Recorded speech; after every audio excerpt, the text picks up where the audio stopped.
In this lesson, you will be introduced to addition with real numbers. Today, I will be teaching you the following lesson goals.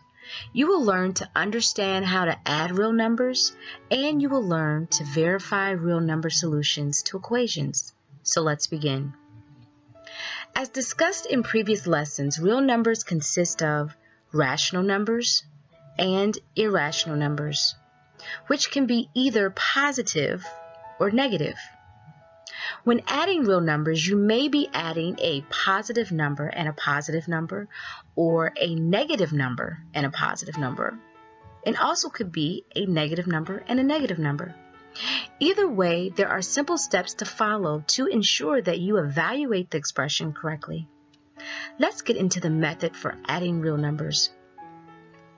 We will first start with numbers having the same sign. To add real numbers with like signs, first add their absolute values, and finally give the sum the common sign of the numbers added. So, let's get some practice. These rules you have probably implemented without realizing you've done it. Let's take a problem like 3 plus 5. The two numbers have the same sign, so essentially we have a positive 3 added to a positive 5. What are the rules? We add the absolute values and give them the sign of the two numbers added. 3 plus 5 is 8. And since both 3 and 5 are positive, the answer 8 is also positive. Let's implement those rules with two negative numbers. We have negative 3 plus negative 5. Remember the rules. Add their absolute values. So what's 3 plus 5? 3 plus 5 is 8, and then we give the sum the sign of the two numbers. Both of the integers are negative, so the sum will be negative 8. We can implement the same process using a number line. Starting at 0, since we have negative 3, we will go 3 places to the left. If we are adding a negative 5 to that, we go 5 more places to the left. That leaves us at negative 8. Let's look at adding real numbers with different signs. To add real numbers with unlike signs, subtract their absolute values, which is the smaller from the larger. The answer gets the sign of the number with the larger absolute value. So let's get some practice. We have negative 8 plus a positive 5. These are numbers with different signs, so we subtract their absolute values. Subtract the smaller value from the larger one. 8 subtract 5 is 3. Now we have to determine the sign of the answer. If we look at the absolute value of both negative 8 and 5, we see that 8 is bigger than 5. Our answer will be negative 3. We can implement the same process using a number line. Since we are adding 5 to negative 8, we will go 5 places to the right. That leaves us at negative 3. Let's look at a problem where we are working with both cases. We have negative 9 plus a negative 5. Remember the rules. The two numbers have the same sign, so you add their absolute values. The sum will get the sign of the two numbers, so the answer will be negative 14. We have the same problem below in part B, but it's written differently. The problem is negative 9 subtract 5. Subtracting 5 is the same as saying negative 5. So here, the two numbers still have the same sign. We follow the same rule as in part A. The answer is still negative 14.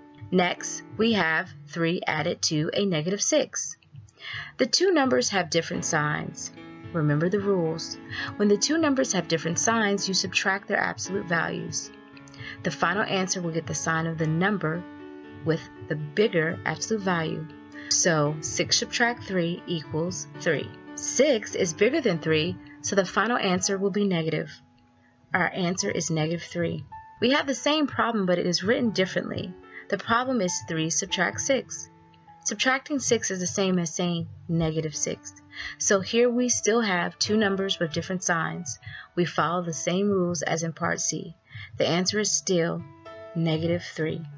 Note, the positive sign may be omitted when writing positive numbers, but the negative sign must always be written for negative numbers. Thus, if there is no sign in front of a real number, the real number is understood to be positive. Now, how do we handle adding real numbers when the numbers are positioned vertically? Well, don't get confused. If the direction of the expression changes, you still follow the same rules. Let's combine the top two numbers first and work our way down. We have -10 and 2. Remember, when a number doesn't have a sign written in front of it, it is understood to be positive. So, 2 is a positive number. The top two numbers have different signs, so we subtract their absolute values. 10 minus 2 is 8. 10 is bigger than 2, so the answer will be a -8. We have condensed the problem to -8 and +9. The two numbers have different signs, so we subtract their absolute values. 9 minus 8 is 1. Finally, we have -12 minus 8 plus 6. The top two numbers have the same sign. We add their absolute values. 12 plus 8 is 20. Both of the numbers are negative, so the 20 will be negative. Finally, we have -12 minus 8 plus 6. The top two numbers have the same sign. We add their absolute values. 12 plus 8 is 20. Since both of the numbers are negative, the 20 will be negative. The problem is now condensed to -20 plus 6. The two numbers have different signs, so we subtract their absolute values. 20 is bigger than 6, so the answer is -14. Let's look at our final lesson goal. We will be verifying whether or not a number is a solution to an equation. A number is said to be a solution or to satisfy an equation if it gives a true statement when substituted in for the variable. We will determine whether or not the given real number is a solution to the given equation by substituting for the variable and adding. The number is a solution when the final mathematical statement is true. We have x plus 5 equals -2. X is equal to -7. So we substitute -7 in for x. Our equation now reads -7 plus 5 equals -2. Let's simplify -7 plus 5. -2 equals -2. Is this a true statement? Yes. So, -7 is a solution to the equation. We can look at our final example. 1.8 plus z is equal to -3.9.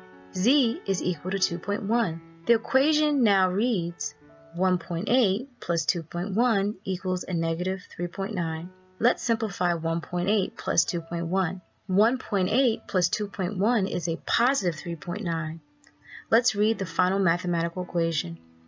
Does 3.9 equal -3.9? Or we can say, does positive 3.9 equal -3.9? No, it does not. It was a pleasure teaching you these concepts. Please review the additional resources within this lesson. And remember, practice makes perfect.